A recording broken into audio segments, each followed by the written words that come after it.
BJ Edwards and Boopie Miller.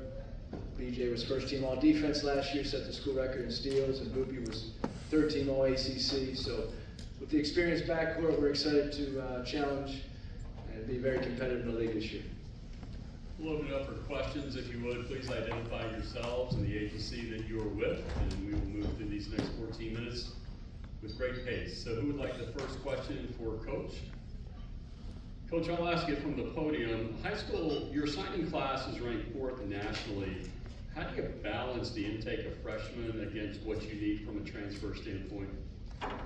We're fortunate to have a few returning starters, and our goal at SMU is to have the freshmen come take ownership of our program in the long term. All 5 freshmen are from the state of Texas, 3 from Dallas, 1 from Houston, 1 from Corpus Christi. They're all very talented, they're hard workers, and they want that opportunity to come try to leave a legacy at SMU. And so we're trying to balance the upperclassmen. We have 6 experienced guys. We have 2 redshirt freshmen, 5 true freshmen, so 7 out of our 13 players are freshmen this season, so it's a little different. We'll go as far as our upperclassmen take us this year, but in the long term, we would like to only go to transfer portal to try to fill in the needs in the springtime, but we're very excited about our 5 freshmen. Coach, you'll follow the center aisle to the left. Coach Jay with Grover Sports Media. Last year was your first year, and what would you say was your evaluation of the year? And then going into this year, where do you see things that you feel like you've grown on?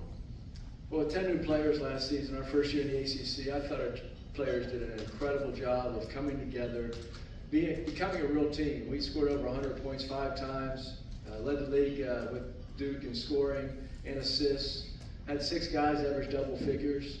So what that says is we try to push the pace, we share the basketball, we play hard on defense, and with that came 24 wins and tied for 4th in the league. So I was really proud of our players of how they came together as a team last year. We're looking to do some very similar things this season. We're probably a little more talented this year. We're faster, we're bigger and longer. So we think we become a better defensive team. As long as we're unselfish and keep sharing the ball, I think we'll be fine.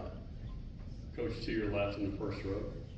Coach Dan Sportora, wakeupcalldt.com. You spoke about how many freshmen that you have, and so it would be easy from the outside looking in for people to say it's a young team just based on age. But what is it about their capabilities on and off the court, what they bring to it, the basketball acumen, the IQ, that makes them more than just simply freshmen on paper?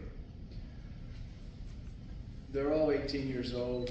We had 1 player just turned 18 2 weeks ago. 2 others turned 18 this summer, so they're young, they're 18, but they're basketball junkies. They're in the gym early in the morning. They come at 6:37 in the morning, get extra work in. They're constantly watching video. They walk in that weight room. They're no nonsense with our strength coach, Curtis Schultz, and they want to be great players. And they're driven internally, but they're also team players. They're great teammates, and I can't say enough about them because of who they are as people as well as basketball players. Other questions for Coach from the room? Coach, from the podium, we certainly understand it's 1 game at a time, but when you look at the total of your season schedule, what stands out to you? Well, we have a very challenging schedule. We went from 20 to 18 league games this year, enabled us to go add some non-conference games. We play Butler out of the Big East at home. It's a crucial marquee matchup for the Big East and ACC. And then we play 4 SEC teams in a row, early December, mid-December. So we have at Mississippi State, we're at Vanderbilt in the SEC Challenge. Then we have 2 neutral site games against Texas A&M and LSU. So we feel like we have a very challenging out-of-conference schedule, and we feel the ACC will be much better and deeper this year. So we feel great about our chances and have a lot of potential quad 1, quad 2 games on our schedule. We'll go back to Dan in the first row to your left. Coach, going off of that scheduling question, with the ACC going from 20 to 18 and opening up a couple more games for you non-conference, being so unique and representing Dallas, Texas within the ACC and being here in the middle of the country, how do you want to kind of look at year to year what that non-conference schedule is? I know you said quad 1 and had the opportunity to show that to the committee, but what else about scheduling non-conference is important to you? Are you trying to build rivalries, look at the state of Texas? Is the SEC something you want to keep going with, or just kind of how you see it?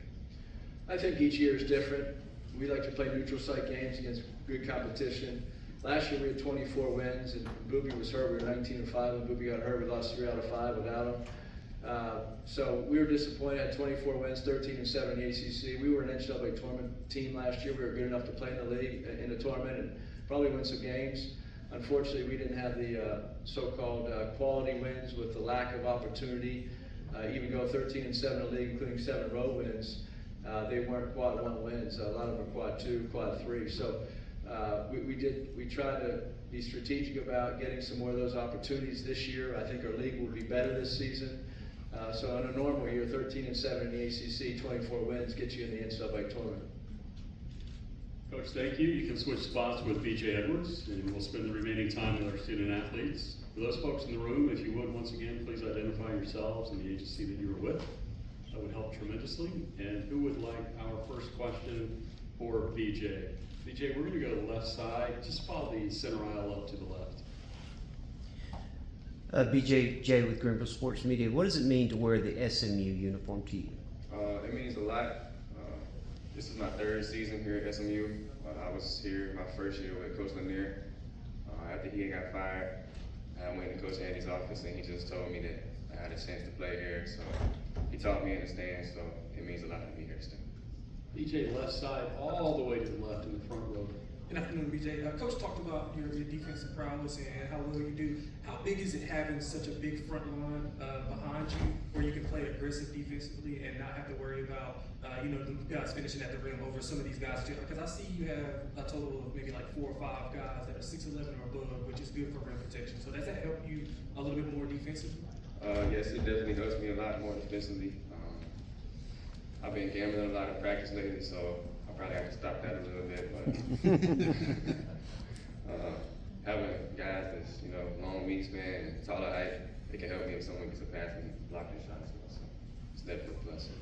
Still in the front row, right in front of you to the left. James Tortora, wakeupcalldt.com. BJ, you're in this atypical world where you've stayed committed to a program for many years and with a coaching change. What is it about SMU that has spoke to you, and with the former coaching staff, the current coaching staff, why SMU and why stay committed in a world that is kind of so up in the air these days? It's a great school. I wanted to stay here to get my degree as well. That's something me and Coach Andy talked about. After I left Tennessee my freshman year and was here with Lanier, it was just a great environment, like off the court as well. I was welcomed, just a family environment, just by the school, a lot of representatives of the school as well. So I didn't want to leave, to be honest. BJ, from the podium last year, you had 2.4 steals per game. That was 2nd in the league. That was 11th overall in the entire NCAA. What is it about your eye, you being able to track the ball, that leads to so many steals?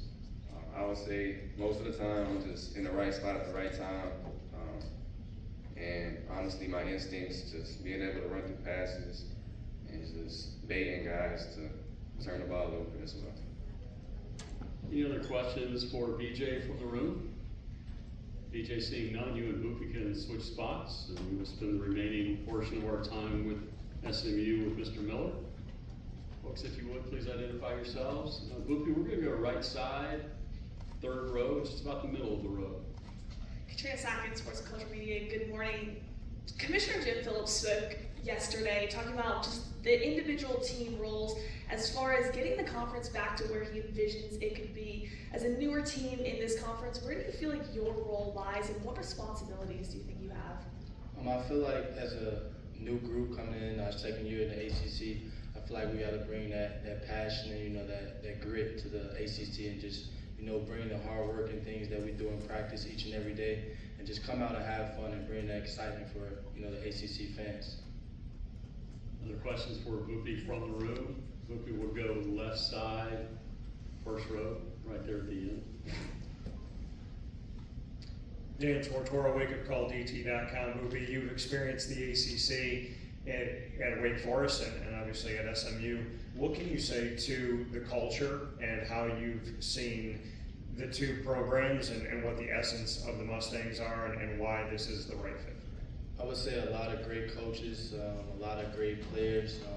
The league is just in there to compete, be the best league in college basketball. So just being there with the atmosphere, all the fans and everything like that. It just helps other players to, you know, just want to show what they really can do and just show their talents each and every night.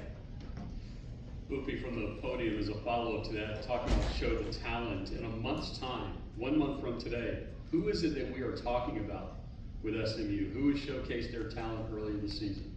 I would say everybody on my team, to the freshmen, to the seniors, just everybody, the way we compete in practice, the way we're on each other each and every day, just learning from film. I would say, just the whole team, and I'm excited about this year.